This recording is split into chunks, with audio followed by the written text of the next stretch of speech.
আসসালামু আলাইকুম ভিউয়ার্স। আজকে আমি আপনাদের সাথে কথা বলবো একটি ডিসকভার গাড়ি নিয়ে।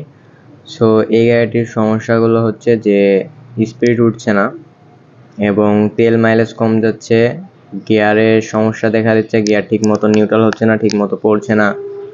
এই সকল সমস্যা হলে আসলে গাড়ি চালাতে অনেক কষ্ট হবে এবং অনেক সমস্যা বোধ আপনারা করবেন। সো ভিউয়ার্স, এই সকল সমস্যা যদি আপনাদের হয়ে থাকে তাহলে এই সকল সমস্যার আপনারা সমাধান কীভাবে করবেন এই বিষয়ে বিস্তারিত আলোচনা করব আজকে এই ভিডিওতে। সো ভিউয়ার্স, আমরা প্রথমেই গাড়ির এই সকল সমস্যা হলে যেটা করি, আসলে মেন সমস্যা এটাই, যেটা হচ্ছে আমাদের clutch plate. So viewers, clutch প্লেটটা আমাদেরকে দেখতে হবে যে এটা ঠিকঠাক আছে কিনা, এবং দেখতে পাচ্ছেন অনেক খারাপ মোবাইল ইউজ করার কারণে ইঞ্জিনের অবস্থা কি বেহাল হয়ে গেছে, অনেক গাদ হয়ে গেছে। আর এত যদি গাদ হয় তাহলে যে কোনো ইঞ্জিনের যে কোনো রকমের সমস্যা দেখা দিতেই পারে, কারণ গাদগুলা কি এগুলো তো আপনারা জানেনই, কারণ এগুলো এক ধরনের অ্যান্টিভাইরাস, এগুলো ধরনের অনেক রকম জীবাণু এখানে থেকে থাকে এবং অনেক এটা মোটা একটা ধারণ যখন করে তখন এটা লোহার সাথে কোন রকম আঘাত সৃষ্টি করে আর কি।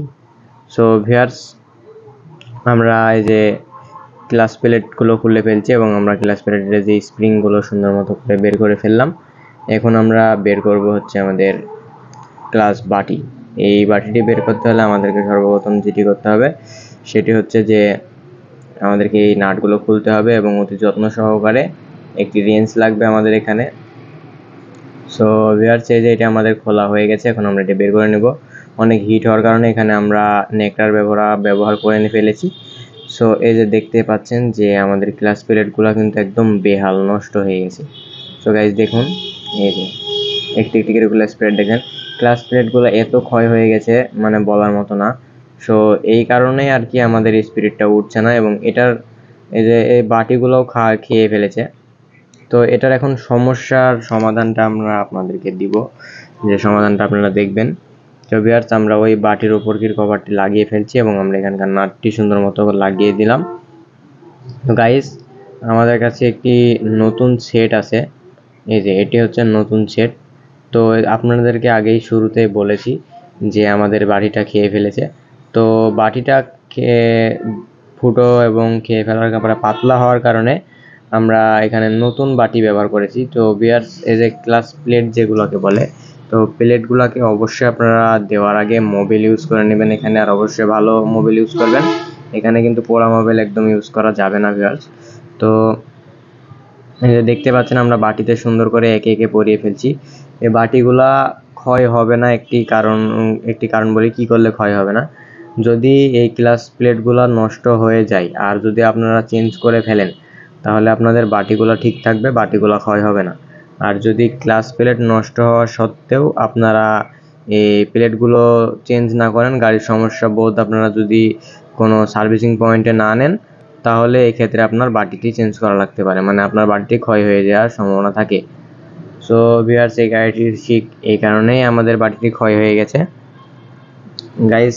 এরপরে আমরা সুন্দর মতো করে নাটগুলো লাগিয়ে ফেলবো, যেখানে যেরকম নাট ছিল ঠিক সেখানেই কিন্তু আবার সেইভাবে নাটগুলো আমাদেরকে লাগাতে হবে। সো ভিউয়ার্স, আমরা রেঞ্জের মাধ্যমে খুব সুন্দর মতো করে টাইট করছি। এখানে অনেক মিস্ত্রি আছে যারা কি করে, এখানে সেনি বা হাতুড়ির ব্যবহার করে। সেনি হাতুড়ির ব্যবহার থেকে একদম বিরত থাকতে হবে, কারণ এগুলো খুব সেন্সিটিভ জায়গা। এসব জায়গাতে যদি কোনো প্রকার একটি নাট যদি দুর্বল হয়ে যায়, আর সেনি হাতুড়ির ব্যবহার করলে তো আপনারা সকলে জানেন যে নাট দুর্বল হবেই, এটা হতেই হবে। আর এই নাটগুলো কিন্তু অরিজিনালি নাট আর পাওয়া যায় না, ডুপ্লিকেট হয়তো পেতে পারেন কিন্তু অরিজিনাল নাটগুলো আর পাবেন না। আর এটাও আপনারা ভালো করে জানেন যে অরিজিনাল কোনো জিনিসের মতনই ডুপ্লিকেট কোনো জিনিস হয় না। সো ভিউয়ার্স, আমরা সুন্দর মতো করে নাটগুলো লাগিয়ে ফেললাম এবং আমরা এই নাটগুলোতে খুব যত্ন সহকারে রেঞ্চের ব্যবহার করেছি এবং আমরা রেঞ্জ দিয়ে নাটগুলো সব টাইট করে ফেলেছি। এখন যে আমাদের গ্যাস কিট যেটাকে বলে, এই গ্যাস কিটটি আমরা সুন্দর মতো লাগাবো। এই গ্যাস কিটটি লাগানোর সময় অতিরিক্ত সাবধানতা অবলম্বন করতে হবে। বাটিটি ফেরানোর সময় যেন গ্যাস কিটটি আবার ছিঁড়ে না যায়, কারণ দুই পার্শ্বের লোহা, আর লোহার সাথে এটা ঘর্ষণ খেলে এটা ছিঁড়ে যাওয়ার সম্ভাবনা থাকে, তাই অতি যত্ন সহকারে এই বাটিটি বসাতে হবে। সো ভিউয়ার্স, বসানো হয়ে গেলে এখন সুন্দর মতো করে আপনারা এই নাটগুলো টাইট করে ফেলবেন, আর অবশ্যই পর্যাপ্ত পরিমাণ টাইট করবেন।